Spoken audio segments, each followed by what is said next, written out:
लकुम दीनुकुम, तेरे लिए तेरा बनाया हुआ दस्तूर, हमारे लिए इलाही दस्तूर।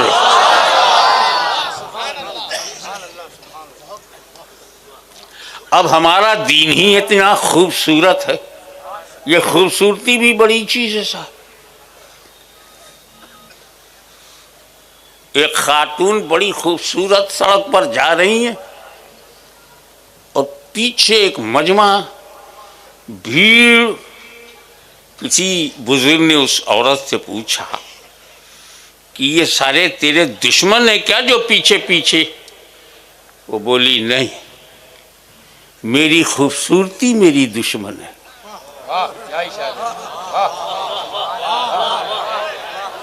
अब समझ गए क्यों लोग इस्लाम के पीछे पड़े हैं। इस्लाम बड़ा खूबसूरत मज़हब है। तकबीर, नारे रिसालत, हुजूर गाज़ी मिल्लत जिंदाबाद, फैज़ाने हुजूर मुहद्दिस आज़म हिंद जिंदाबाद, करामाते हुजूर मुहद्दिस आज़म हिंद जिंदाबाद, नारे तकबीर, नारे रिसालत।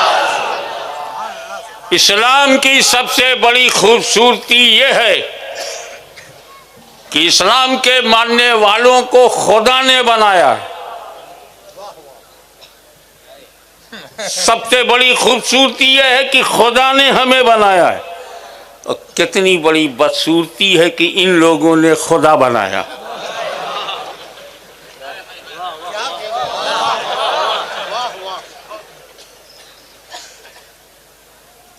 हर रिलीजियन में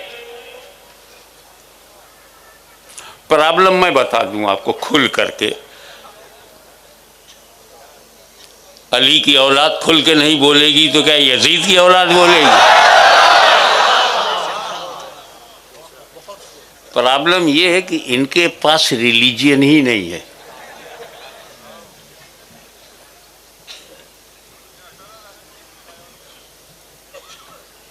इनके पास रिलीजियन नहीं है, क्योंकि रिलीजियन वही होता है जहां प्रॉफिट होता है। बगैर नबी के रिलीजियन होता ही नहीं। ये हो सकता है कि नबी का नाम हो, उसका पैगाम ना हो, लेकिन नबी होना, रिलीजन होने के लिए नबी का होना जरूरी। किताब का होना, आसमानी किताब, अल्लाह की किताब, खुदा की किताब भी हो, खुदा का रसूल भी हो, नबी भी हो, तब रिलीजन होता है।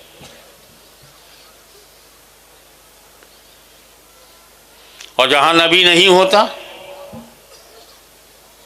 नबी का नाम भी नहीं होता, उन्हें यह पता ही नहीं होता कि खुदा कितने हैं। क्योंकि यह काम नबी का था, बताए खुदा कितना है। एक है, एक ही है, ये नबी ही बता पाएगा, क्योंकि खुदा का एक होना गैब है, गैबदा ही बता पाएगा। तो जो लोग गैबदा नहीं मानते, अल्लाह जाने वो अल्लाह को कैसे मानते?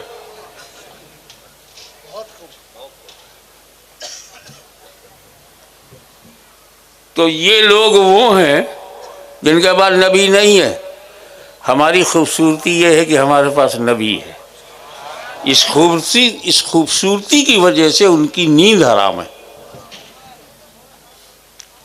कुछ और लोग हैं वहां भी नबी का नाम है।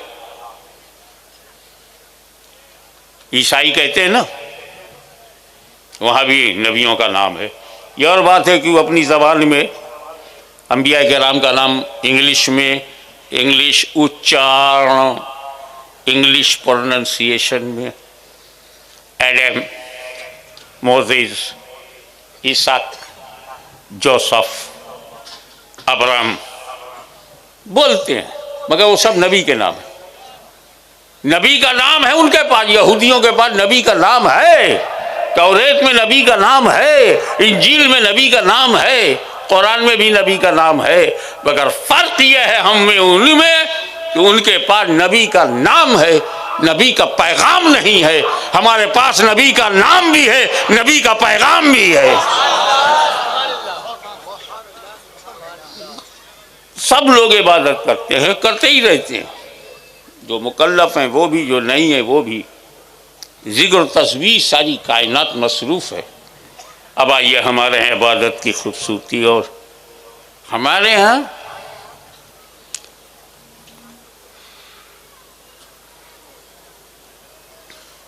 जब हम इबादत करते हैं तो हमारे और रब के दरमियान प्रीत है, मोहब्बत है। हम घंटा बजा के डिस्टर्ब नहीं करते, सुनना पड़ेगा, छेड़ा है तो सुनना पड़ेगा।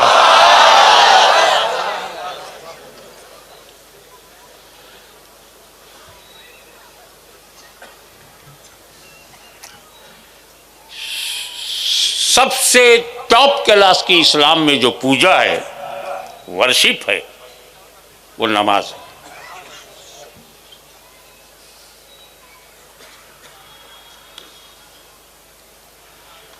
अब नमाज एक इबादत है, और लोग भी इबादत करते हैं, उनकी भी इबादत ध्यान में रखो।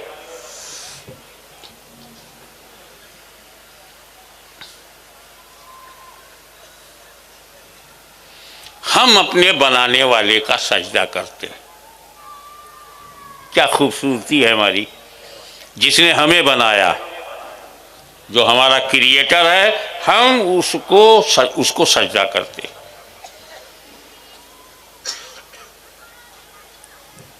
हम बने हुए को सजदा नहीं करते, बनाने वाले का सजदा करते। हो सकता है बना हुआ सर्वश्रेष्ठ हो, बना हुआ ग्रेटेस्ट हो। बहुत सी ऐसी क्रिएशन है, रचनाएं हैं, उन रचनाओं में बहुत महान है और सबसे ज़्यादा अजमत वाले हमारे रसूल हैं, हम उनको भी सजदा नहीं करते। भारत की धरती पर इस्लाम को फैलाने में ख्वाजा गरीब नवाज हैं, हम उनको भी सजदा नहीं करते। ऐसा थोड़ी है कि जिसको मानो उसको सजदा करो। हम अपने माँ बाप से ज़्यादा किसी को नहीं मानते दुनिया में, फिर भी उनको सजदा नहीं करते। इन कम से कम हमारे पास एक माल है जो सिर्फ अल्लाह के लिए। इनके पास कुछ ऐसा है ही नहीं जो सिर्फ खुदा के लिए हो।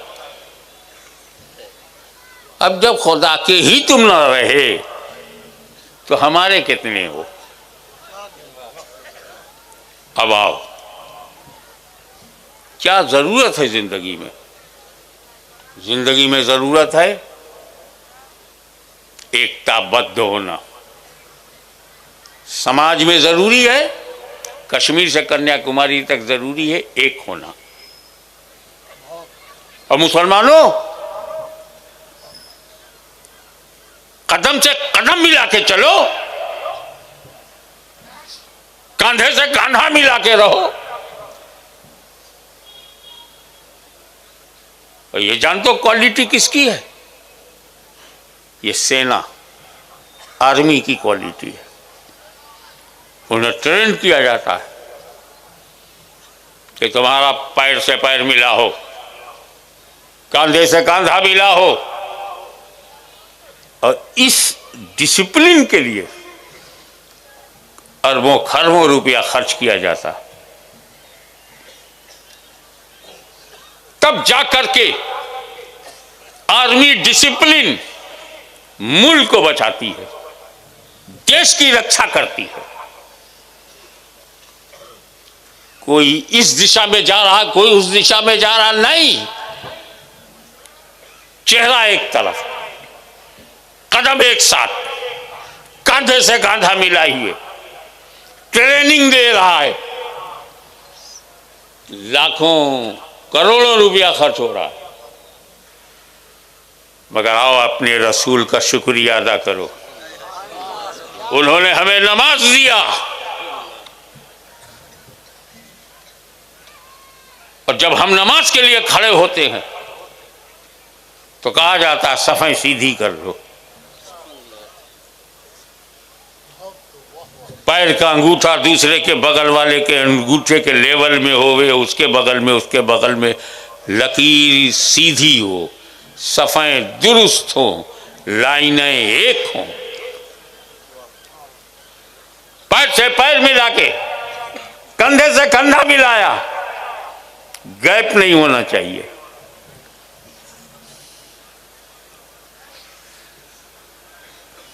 कितना करीब किया है एक मुसलमान को मुसलमान से नमाज ने। घर से निकले, मस्जिद में आए, सवाब बोलते ज्यादा मिलेगा। क्या मस्जिद में खुदा कोई और है और घर में खुदा कोई और है? घर में जोहर पढ़ूंगा तब भी जोहर होगी और मस्जिद में जोहर पढ़ूंगा तब भी जोहर होगी, तो मस्जिद में सवाब ज्यादा क्यों? जवाब मिला, ये मस्जिद में जाने का सवाब नहीं है, ये तूने घर छोड़ा है, बीवी बच्चों को छोड़ा है, अपना परिवार छोड़ा है, अपना घर बार छोड़ा है। इस छोड़ने के जज्बे पर तेरा सवाब बढ़ गया। यानी तूने परिवार की तरफ पीठ कर लिया, चेहरा अपने रब की तरफ कर लिया, इसलिए तेरा सवाब बढ़ गया।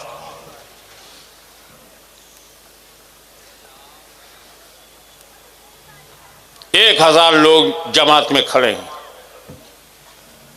मगर अपनी मर्जी से अब नहीं रुकू करेंगे, अपनी मर्जी से सजदा नहीं करेंगे। आगे एक इमाम है, पूछे पूरी आवाम है, 50 सफ़ें लगी हुई हैं। जब इमाम रुकू में जाएगा तो जमात रुकू में जाएगी, इमाम खड़ा होगा तो जमात खड़ी होगी, इमाम सजदे में जाएगा तो जमात सजदे में जाएगी, आगे आगे इमाम, पीछे पीछे अवाम। क्या मतलब? बंदगी में जिंदगी डालने के लिए एक इमाम के पीछे चलते हो तो अपनी जिंदगी में भी जिंदगी पैदा करने के लिए ऐसे ही एकताबद्ध हो जाओ, दसियों आवाजें उठाकर आपस में टकराव का माहौल मत पैदा करो, एक बन जाओ, मुत्तहिद हो जाओ और कभी भी अपने इमाम से आगे जाने की कोशिश मत करना। इमाम रुकू में है, तुम सजदे में नहीं जा सकते। तो ये अल्लाह मेरे को बहुत जज्बा है सजदा करने का, इमाम रुकू में जितना टाइम लेगा मैं सजदे में चला जाऊं, सजदे में मुझे ज़्यादा वक्त मिल जाएगा, नमाज नहीं होगी।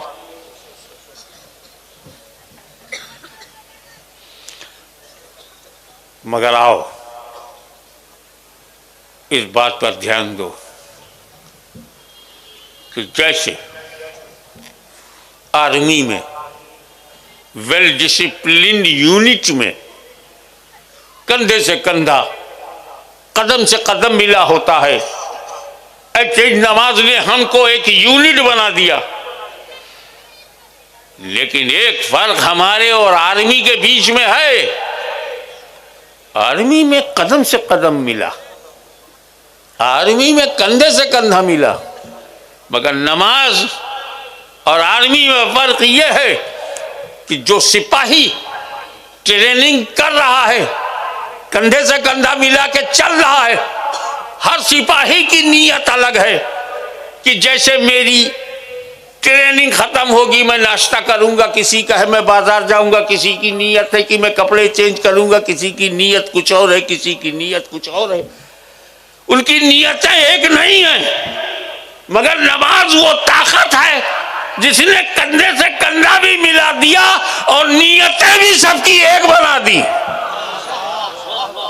जोहर की नीयत है तो सबकी जोहर की नीयत है।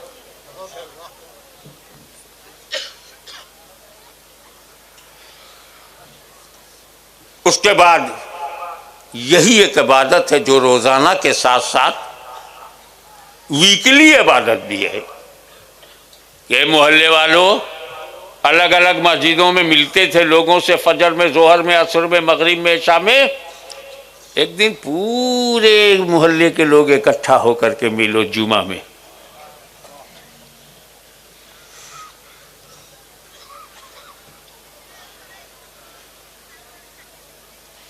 और पूरे शहर के लोग मिला करो साल में एक बार ईदगाह में।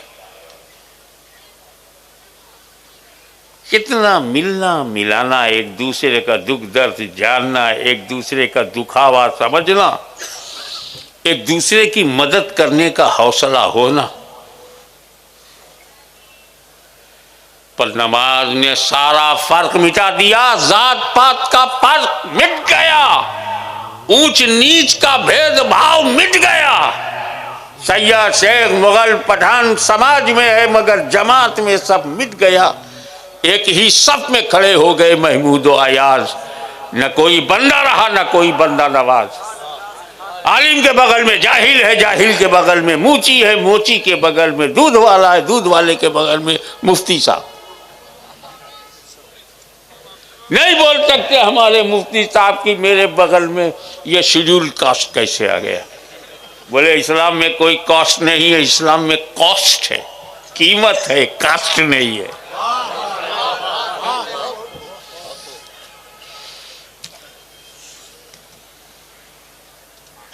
लेकिन एक फर्क नमाज में बाकी रहा, वो सब एक नहीं है। वो क्या है? लिबास, ड्रेस एक नहीं है। इमाम साहब आए, एबा चौहा इमामा शरीफ, बांगी आया टोपी शरीफ, लोग आए कोई टोपी नहीं। बोले क्यों? मैं ना पहनता हूं ना टोपी किसी को पहनाता हूं।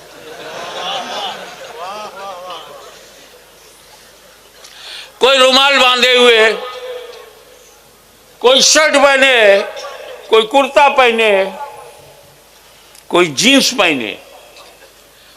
जमात में जितनी लाइन है कपड़ों का फर्क और उन कपड़ों की कीमत का भी फर्क। किसी मस्जिद में एक लिबास में जमात नहीं दिखाई देगी।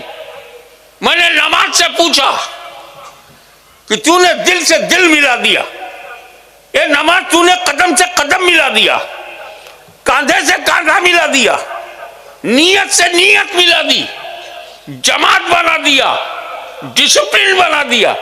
ये कपड़ों का फर्क ये नहीं मिटा तो नमाज ने कहा ये सवाल मुझसे नहीं इस्लाम से करो। जब हमने इस्लाम से सवाल किया, कहा घबराओ मत, जितना काम नमाज का था उतना काम नमाज से लिया जाएगा, लेकिन जब तुम्हारे कपड़ों को भी बदल दिया जाएगा तो उसके लिए नमाज नहीं एक इंटरनेशनल इज्तिमा किया जाएगा मैदान अरफात में, हज में, उम्रे में, और दुनिया को बताया जाएगा देख हर एक ही लिबास में है, एक ही रंग में है।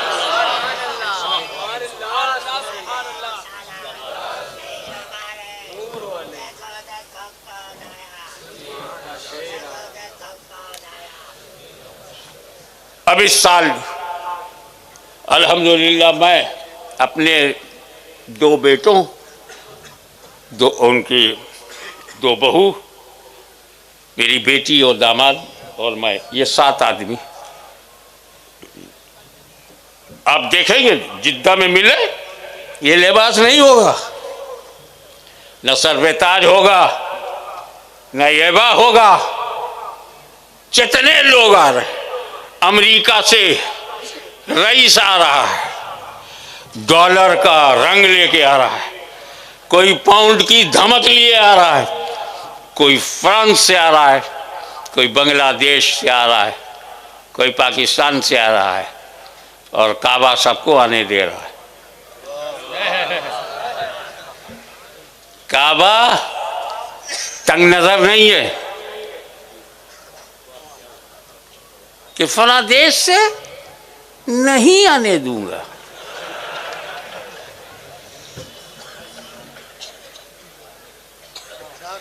काबा की तरफ देखो, बोलते हैं बांग्लादेश से आने दो, पाकिस्तान से आने दो, अफगानिस्तान से आने दो, क्योंकि वो काबा है, नेता नहीं है।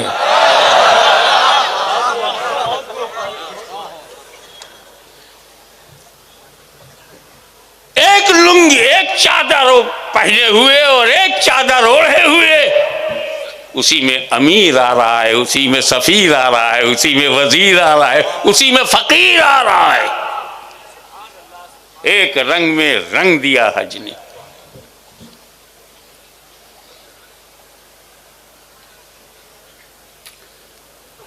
ये ड्रेस की कटिंग, ये टेलर मास्टर की टेलरिंग, ये सब यही रह गई काबे के सामने। एहराम की हालत में कहां से शुरू करूं? पहले तो काबे का दीदार करो। बाबू सलाम से अंदर गए, काबे पर नजर पड़ी, अरे इस पर गिलाफ किसने चढ़ाया? हिंदुस्तान में तो हमें ताना दिया जाता है कि वलीउल्लाह पे गिलाफ क्यों चढ़ाया, और यहां काबतुल्लाह पे किसने चढ़ा दिया?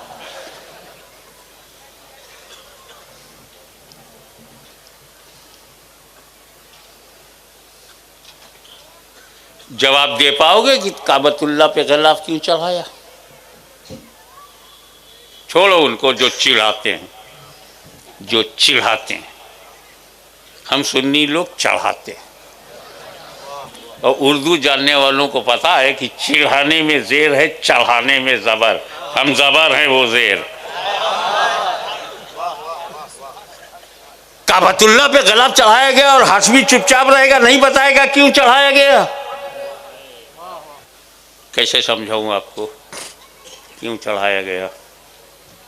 मैंने मुफ्ती साहब से कहा, मुफ्ती साहब बुखारी शरीफ लेते आइए। मुफ्ती साहब आधे घंटे में बुखारी ले गया है। मैंने कहा यार बगल वाले कमरे में थी, इतना टाइम? बोले क्या करूं? अलमारी खोला, एक मोटी सी किताब निकाली, सही मुस्लिम में अंदर किया, फिर एक मोटी सी किताब निकाली, पलट के देखा तो इब्ने माजा, अंदर किया। एक मोटी सी किताब निकाली, पलट कर देखा अबू दाऊद है तो अंदर किया। एक मोटी सी किताब निकाली, पलट कर देखा मिशकात है तो अंदर किया। साहब 25 मिनट तो यही में चले गए। एक मोटी सी किताब निकाली, देखा सही बुखारी है तो लेके आ रहा हूं। किताबों की भीड़ में ढूंढना पड़ा।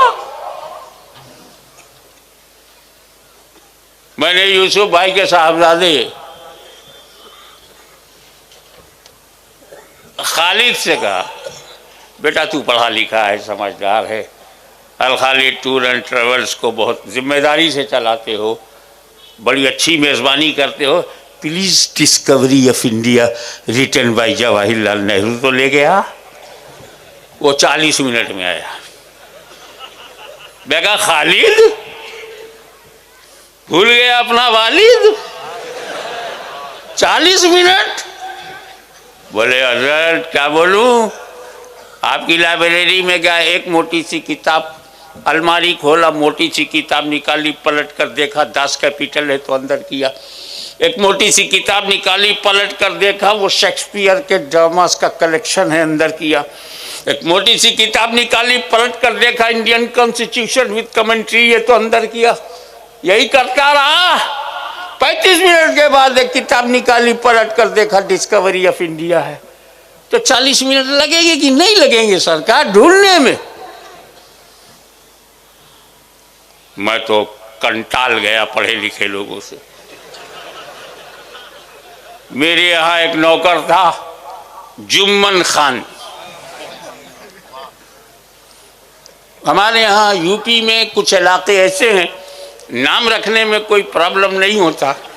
पीर को पैदा हुआ तो पिरुआ है, मंगल को पैदा हुआ मगरू है, जुमा को पैदा हुआ जुम्मन है। कैलेंडर देख के नाम रख देते।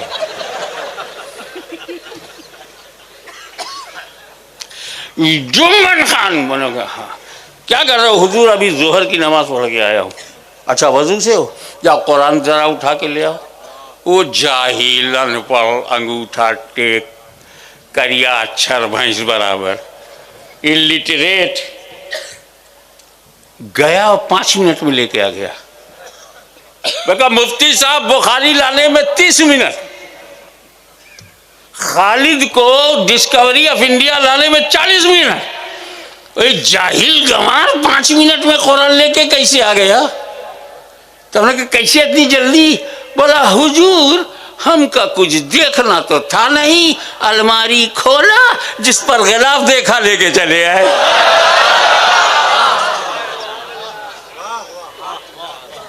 अब पता चला गिलाफ क्यों चढ़ाते हैं।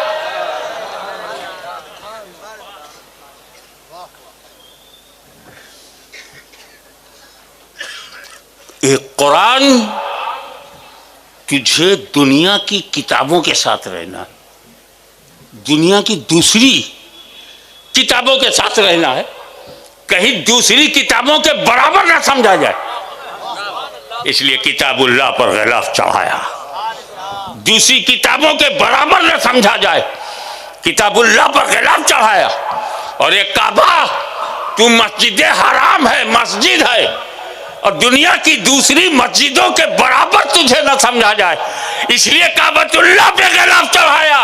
और ये अल्लाह के वली कब्रिस्तान में दूसरे मुर्दों के साथ तुझे लेटना है, कहीं दूसरे मुर्दों के बराबर न समझा जाए, इसलिए वलीउल्लाह पे गिलाफ चढ़ाया। नारे रिसालत, नारे रिसालत, हुजूर गाज़िए मिल्लत। जब तक काबतुल्लाह से गिलाफ तुम नहीं उतार सकते, तब तक वलीउल्लाह से भी गिलाफ उतरने नहीं पाएगा। ये मसला जैसे ही हल हुआ, सुकून हो गया।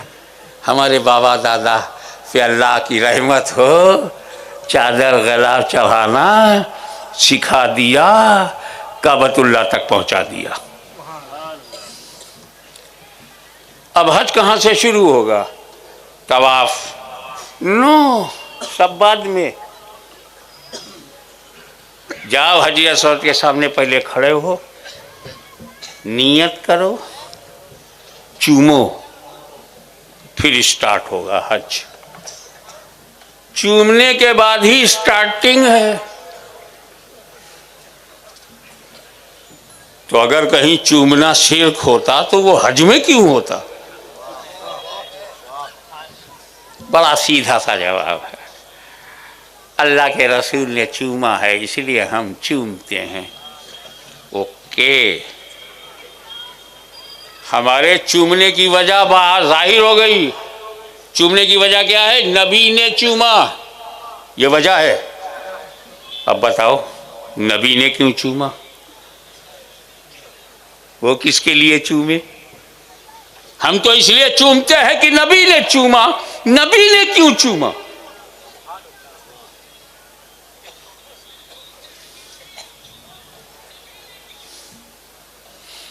इसीलिए मेरे नबी ने चूमा कि लोग चूमने को शिर्क ना समझें।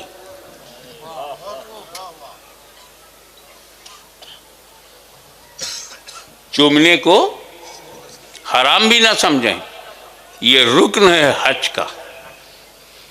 और कैसे कैसे चूमने का तरीका बताया इस्लाम ने।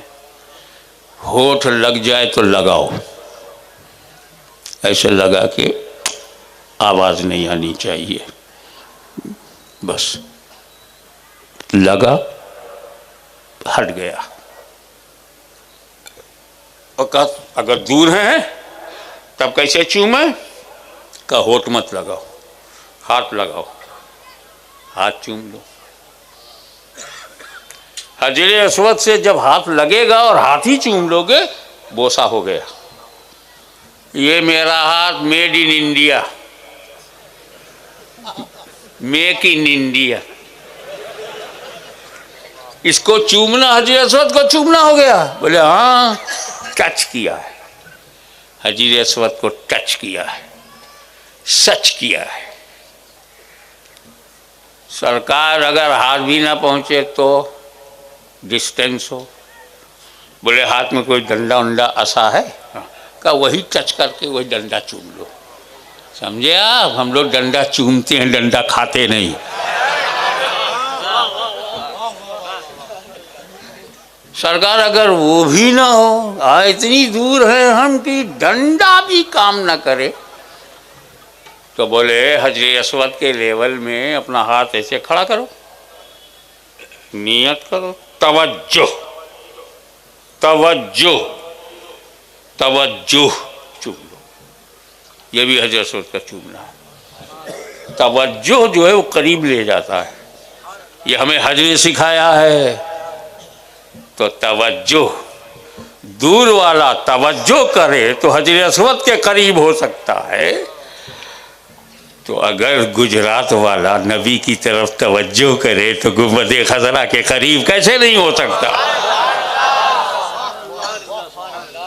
वो जन्नती हजर है।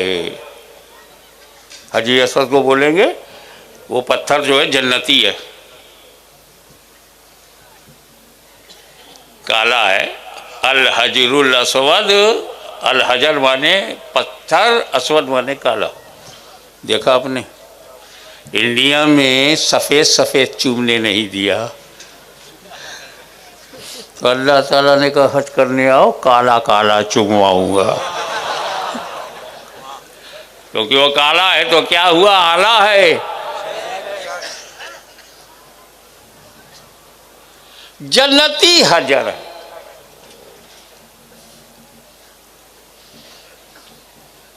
क्यों चूमा आपने, जन्नती हजर है। सोचने वाली बात है, छोटा सा जुमला है, याद रखना। जन्नती हजर चूमते हो, जन्नती बशर नहीं। दोनों जब जन्नती हैं तो हजर बड़ा या बशर बड़ा।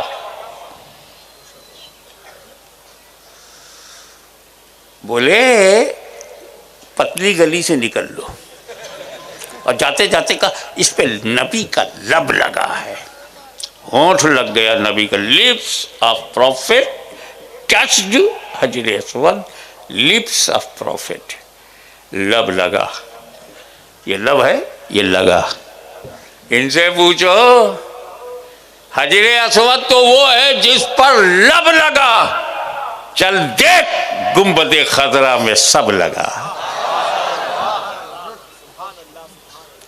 जिस पत्थर पर लब लगे कयामत तक चूमा जाए, जिस कब्र में सरकार का सब लगे, सब सब, कहाँ लब कहाँ सब। लब का ये आलम है तो सब का आलम क्या होगा।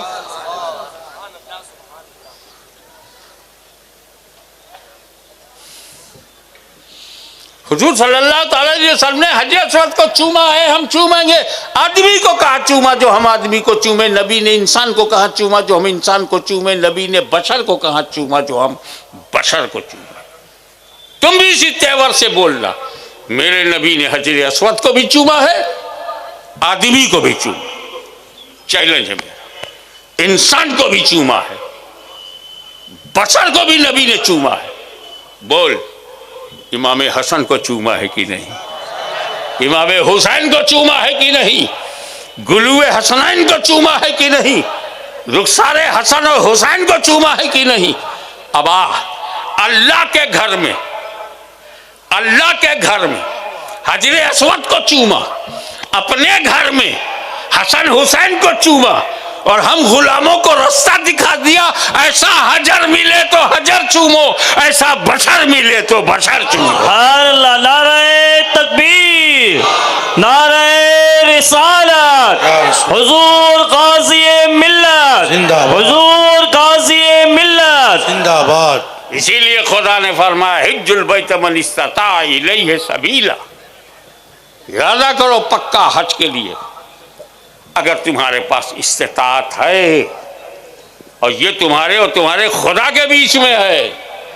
हमसे बहाना कर सकते हो, रब से तो तुम्हारी पोजीशन एकदम क्लियर है कि अगर तुम्हारे पास 5-10 लाख रुपया है, सेफ है, तुम पर हज फर्ज है। लाइफ में एक ही बार करो, लेकिन करो ताकि गला चढ़ाना भी आ जाए और जन्नती चूमना भी आ जाए।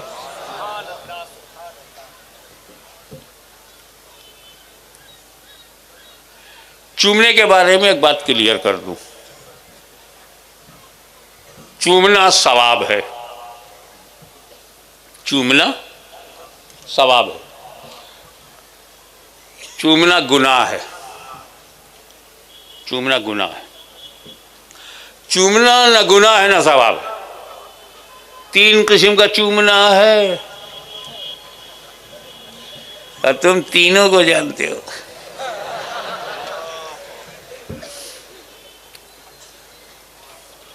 इसमें तो ऐसे भी लोग होंगे जो चूमने में मेरे भी उस्ताद होंगे।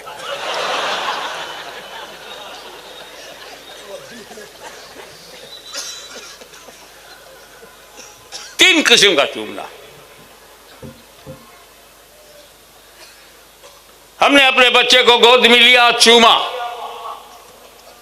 ना सवाब ना गुनाह, जायज है ना, तो चूमना जायज है। बेटे के माथे को बाप ने चूमा, जायज है। गोद में बच्चे को लेकर के उसका रुखसार चूमा, जायज है, जायज है। मां के कदमों को चूमा सवाब है।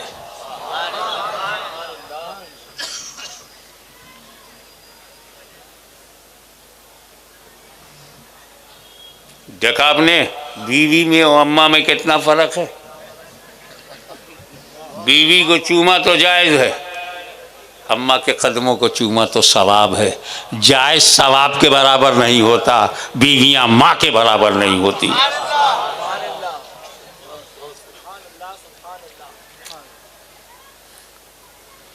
तो बच्चों को चूमा जायज है, माँ के कदमों को चूमा सवाब है, पड़ोसन को चूमा तो हराम है।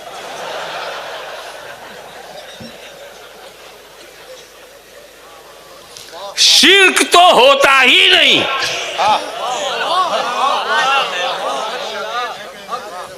शिर्क तब होता है जब वो सिफत अल्लाह की हो और वो दूसरे में मानी जाए। Don't make partner of Allah Almighty. जैसे हम सजदा इबादत सिर्फ अल्लाह को करते हैं, ये सजदा इबादत किसी और को करेंगे तो शिर्क। चाहे पीर साहब को करें तब भी शिर्क, सजदा इबादत। हमने बहुत देखा कि चूमना कई किस्म का, तो 3 ही किस्म का निकला। सवाब है या जायज है या हराम है, शिर्क तो निकले ही नहीं। हमें जब तुम अल्लाह को चूम नहीं सकते तो शिर्क होगा कैसे। और आसान कर दूं, चूमना शिर्क नहीं है, शिर्क शिकन है, शिर्क तोड़ है। शिर्क से बचना हो तो चूमो। इतना बड़ा दावा आपके दिलों में उतारूंगा, आपके जहन में उतारूंगा इंशाल्लाह, और नहीं उतार पाया तो खुद उतर जाऊंगा। मुझे उतारने के लिए बैलेट बॉक्स की ज़रूरत नहीं। जिनकी किस्मतें डब्बों में बंद हों वो हमें आंखें दिखाते हैं। मिट गए राजा, छा गया ख्वाजा, बजाते रहो अपना बाजा।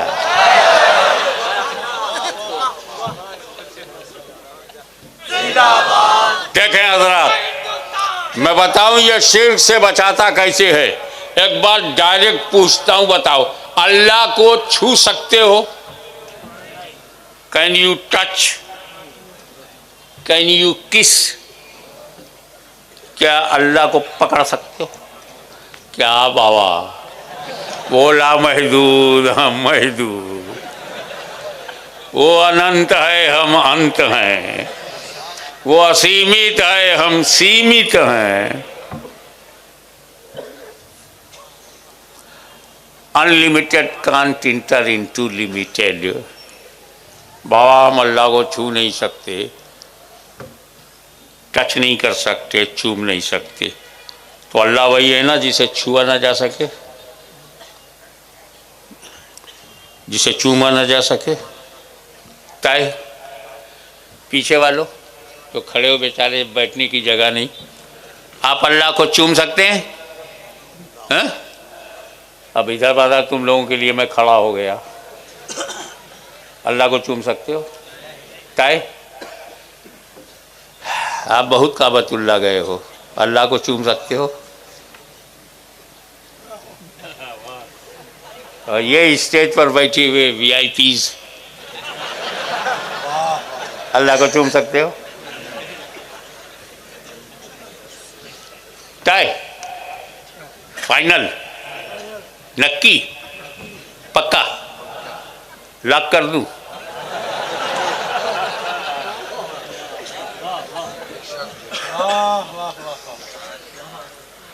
तो जब ये तय है, तवज्जो, जब ये तय है कि हम अल्लाह को चूम नहीं सकते, तो फिर ये भी तय हो गया जिसे चूम लेंगे वो अल्लाह हो नहीं सकता। इसीलिए हजर अस्वद को चूमो ताकि वो खुदा ना समझा। या रसूल अल्लाह, अंदर 360 थे, 360 एक एक करके आपने बाहर कर दिया, उनकी जो सही जगह थी वहां पहुंचा दिया। ये हजरी अस्वद को क्यों नहीं बदल दिया आपने? जन्नती है तो क्या हुआ? इसको अबू जहल ने चूमा है, अबू लहब ने चूमा है, अदवा शैवा ने इसको चाट डाला है, थूक लगा है। अब जब संपूर्ण परिवर्तन हो रहा है तो जिब्रील से कहिएगा अगली बार जन्नत का एक और कोई अच्छा साफ सुथरा पत्थर ले आइए, वो लगा दीजिए। इसको क्यों? सारे पत्थरों को काबे से निकालने वाला मेरा आका हज अस्वद को क्यों नहीं निकाल रहे हो? जवाब मिलेगा हाशमी, सुन, तेरा नबी पत्थरों का दुश्मन नहीं है। तवज्जो, तेरा नबी पत्थरों का दुश्मन नहीं है, काबे से वही निकाला जाएगा जो पूजा जाता था, वो नहीं निकलेगा जो चूमा जाता था।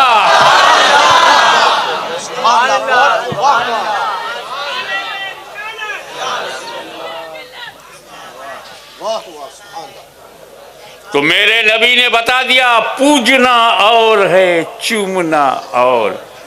जो पूजे जाते थे वो आउट हो गए, जो चूमा जाता था उसे बरकरार रखा गया।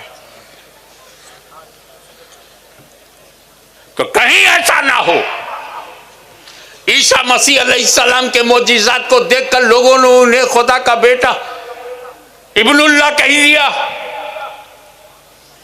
कहीं ऐसा ना हो कि गौसे आजम की करामतों को, गरीब नवाज के मुहय्यिरुल उक़ूल बातों को, मखदूम शमनानी के चमत्कारों को, औलिया अल्लाह के चमत्कारों को देखकर कहीं लोग इन्हें खुदा ना कहें। इसलिए बंदो चूम लो। जब तुम चूम लोगे तो तुम्हारा दिल बोलेगा अल्लाह को चूम नहीं सकते, अब इन्हें चूम लिया है, ये अल्लाह हो नहीं सकते। फिर हमें हाथ ढकेलता आगे जा। 7 तवाफ हो गए तेरे, अब सफ़ा से मरवा, मरवा से सफ़ा, सफ़ा से मरवा, मरवा से सफ़ा दौड़। क्यों? इन्न सफ़ा वल मरवता मिन शाइरिल्लाह। सफ़ा मरवा अल्लाह की निशानी है। मैं बड़े गौर से देख रहा था, आजकल इनकी मेहरबानी से तो सफ़ा मरवा दिखता भी नहीं। कितना ऊंचा था, कितना गहरा था। हज़रत हाजरा रज़ियल्लाहु ताला अन्हा अपने बेटे को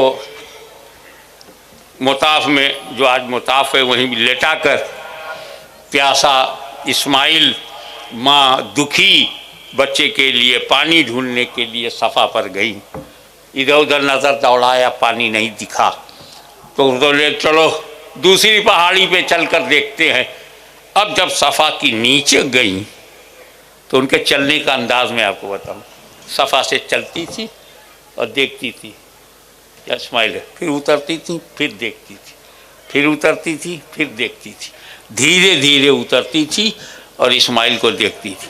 जब ज़्यादा नीचे उतर गई तो इस्माइल दिखाई नहीं पड़े, जब दिखाई नहीं पड़े तो दौड़ करके वो दूसरी पहाड़ी पर गई, और जैसे इस्माइल दिखी है फिर धीरे धीरे चलने लगी। एक माँ अपनी ममता में जो कदम उठा रहा है, रब ने हाजियों से कहा वहीं तेज दौड़ो जहां मेरी नेक बंदी तेज दौड़ी है।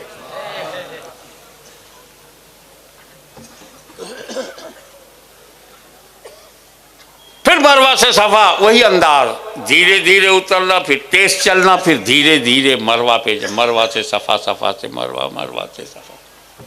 अल्लाह की निशानी है। बोल, एक दुई पहाड़ी अल्लाह की निशानी। वजह एक अल्लाह वाली का कदम पड़ गया। अच्छा, वो भी अल्लाह वास्ते नहीं दौड़ी थी, बेटे के लिए दौड़ी थी, पानी के लिए।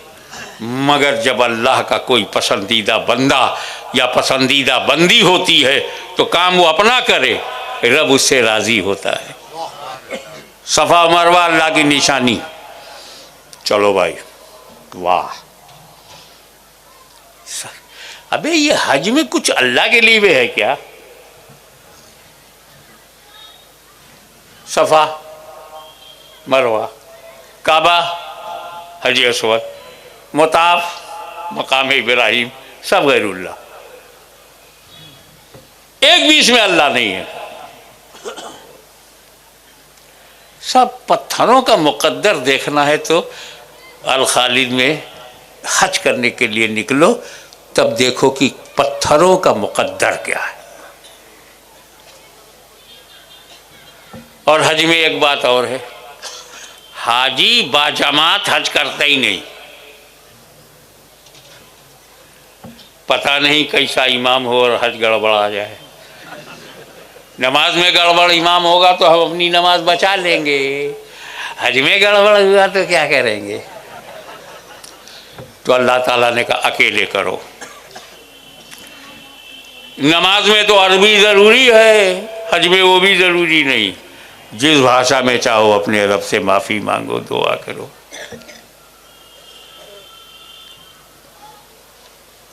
अब मैं आपको बताऊं, एक सांस में गैरुल्लाह की अजमतें देखनी हो तो हज करो। काबा गैरुल्लाह, मुताफ गैरुल्लाह, हजर अस्वद गैरुल्लाह, दौड़ने वाला गैरुल्लाह, जिस फर्श पर दौड़ रहा है गैरुल्लाह, मुताफ भी गैरुल्लाह, मकाम इब्राहिम गैरुल्लाह, सफा भी गैरुल्लाह, मरवा भी गैरुल्लाह, मिना भी गैरुल्लाह, अरफात भी गैरुल्लाह, मुज़दलिफा भी गैरुल्लाह, और तीन शैतान खड़े हैं वो तो खुल्लम खुल्ला गैरुल्लाह। ये जो तुम्हारे यहाँ निकलते ये गैरुल्लाह, गैरुल्लाह। गैरुल्लाह का मुकद्दर देखना है तो हज करो।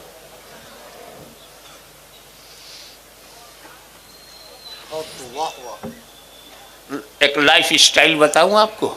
हज में 3 पत्थर ऐसे हैं जिनको मारो।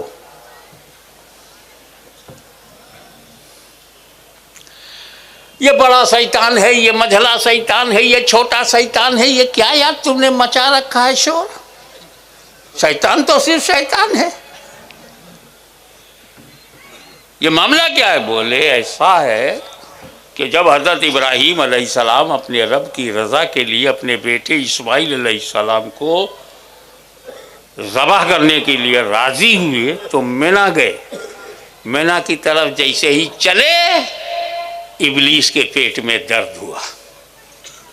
यार ये तो इस्माइल बहुत बुलंदियों पे पहुंच जाएंगे, इब्राहीम का दर्जा बहुत बुलंद होगा जब अल्लाह की मर्ज़ी के लिए अपने बेटे की बलि चढ़ाएंगे। तो आता है, हे इस्माइल, पता है अब्बा तेरे को काट डालेंगे, मत जा।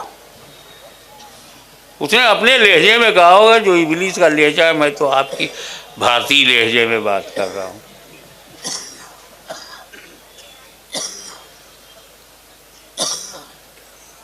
कंकरी मारा, भागा। कुछ दूर जैसे ही हजरत इब्राहिम आगे बढ़े, फिर आया। क्या करते हो, बेटे को कुर्बान कर दोगे? इतना खूबसूरत बेटा, इतना उम्दा बेटा, इतना अच्छा बेटा, इतना वफादार, ताबेदार, फरमाबरदार। ला हौला वला कुव्वता इल्ला बिल्लाह। मारा, वहां से भी भागा। बिल्कुल जब आगे पहुंच गए तो फिर आया। आप जरा इबलीस को पहचानने की कोशिश करें। नबियों से पंगा लेता है एक, और भगाया जाता है तो फिर आता है। दूसरी बार भगाया, फिर आया। हजरत इब्राहिम ने जब तीसरी बार भगाया है तब नहीं आया। समझ गए? तीसरी बार भगाना पड़ता है, तब नहीं आते। तो जिस जगह शैतान खड़ा था बहकाने के लिए, दोबारा जहां खड़ा था, तीसरी बार जहां खड़ा था, वो जगह तो थी, खुद भागा था। उसका कदम जहां था वहीं पर खंबा गाड़ दिया गया। अब उस खंबे की तौहीन इब्लीस की तौहीन है, क्योंकि वो निशान है। खंबा शैतान नहीं है। तो इतना बेवकूफ भी नहीं है कि हज के दौरान वहां आके खड़ा होगा पिटने के लिए। 40 लाख लोग मारेंगे उसको, फिर भी आप कहते हो हमने शैतान को मारा। मारो खंबा, बोलते हो शैतान को मारा। तो बोले नहीं हजरत, ये खंबा उसी जगह है जिस जगह उसका कदम था। तो कदम नहीं है वहां, जगह तो है। जगह की तौहीन जगह वाले की तौहीन है। अब उस जगह पर खंबा है, तो खंबे को जब कंकरी मारेंगे तो वो इब्लीस को मारना कहलाएगा। हज ने हमको नजरिया दे दिया कि निशाने कदम की अहमियत है। जहां कदम इस्माइल का है वहां जमजम खड़े होकर के पियो, और जहां कदम इब्लीस का है उस कदम पर जो पत्थर, जो निशानी है, उसे मारना जगह की तौहीन है। जगह की तौहीन जगह वाले की तौहीन है। यही तो सुन्नियत का दावा है कि नबियों की, वलियों की कब्रों को मत तोड़ो। ये जो जगह है अल्लाह के नबी की जगह है, अल्लाह के वली की जगह है। अब जगह की तौहीन नबी और वली की तौहीन।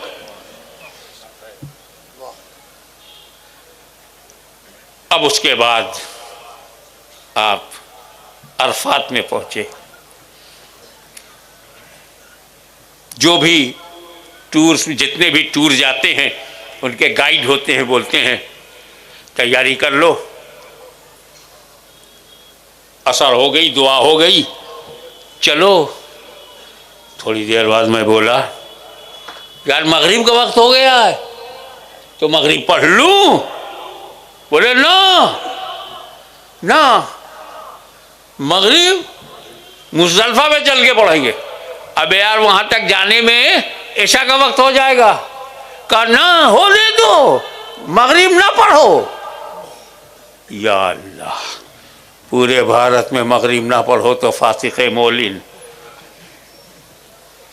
और वहां पढ़ लो तो वायलेशन ऑफ इस्लामिक लॉ।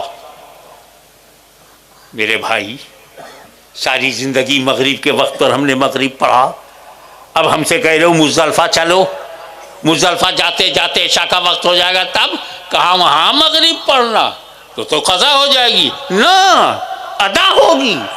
हमें खुल्लम खुल्ला कज़ा है का कुछ नहीं, वक्त देखना दुनिया का काम है, नबी की सुन्नत को देखना मुसलमान का काम है।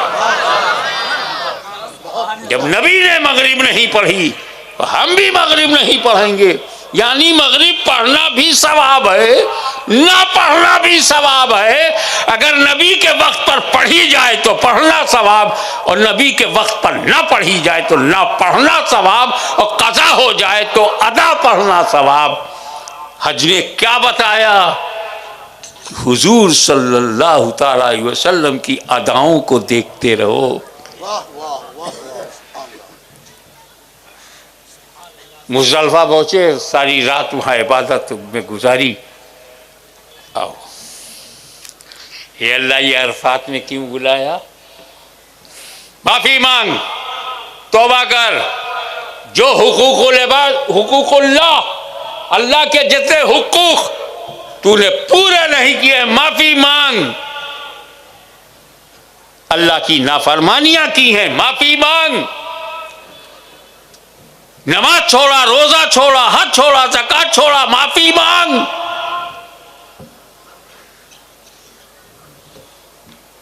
अल्लाह का हुक्म पे नहीं चले, माफी मांग।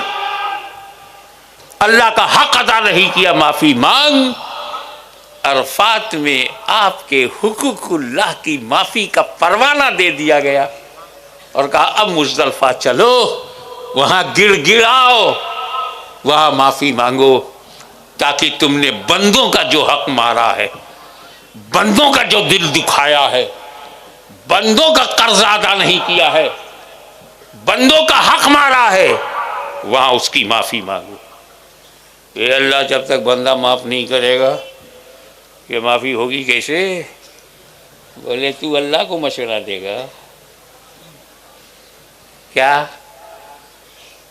अल्लाह ताला कादिर मुतलक है, फजल वाला है, बेशक। उनका जितने हुकूकुल इबाद वाले हैं, इनकी माफ़ी का मतलब ये हुआ कि जब ये महशर में मुतालबा करेंगे तो मैं अपने करम से उसके मुतालबे को खुद पूरा कर दूंगा, क्योंकि मैंने उसे माफ़ कर दिया है। मुज़दलिफ़ा में जब हमने हुकूकुल इबाद को माफ़ कर दिया तो अब महशर में अदायगी का जिम्मा रब ने अपने जिम्मे करम में ले लिया। अगर लाखों रुपये का कोई गबन किए हुए है तो लाखों का बदला मेरा रब महशर में अदा कर देगा। इसलिए हज की अहमियत है कि दिन भर में हुकूकुल्लाह से आप माफ़ी मांग लो और रात भर में हुकूकुल इबाद से माफ़ी मांग लो, और पाक साफ होकर के जब लौटो तो एक नया आगाज हो, एक न्यू बॉर्न चाइल्ड की तरह, एक नवजात शिशु की तरह पाक साफ हो करके बकिया जिंदगी को गुजारो। इसीलिए कहा गया है हिज्जुल बैत मन इस्तता इलैहि सबीला। अगर तुम में अल्लाह ताला ने इस्तिताअत अता की है तो हज ज़रूर करो। ये हज एक जज है, और हज के बाद मदीना जाओ। ये अल्लाह वहाँ कैसे जाऊँ? कहा देखो यहाँ एक चादर ओढ़ के आए थे ना, और इतर वगैरह मैंने मना कर दिया था, परफ्यूम ना लगाना, और सीना तान के 3 मरतबा चलना, अकड़ के चलना, ये सब मेरी बारगाह है। मेरे हबीब की बारगाह में जाना तो सीना तान के न जाना, फटे हुए कपड़ों में मत जाना, सिविलियन ड्रेस में जाना, बहुत ही अदब से आँखों से बात करना, क्योंकि बाखुदा दीवाना बाशी बा मोहम्मद होशियार। वाखिर दावाना अल्हम्दुलिल्लाह।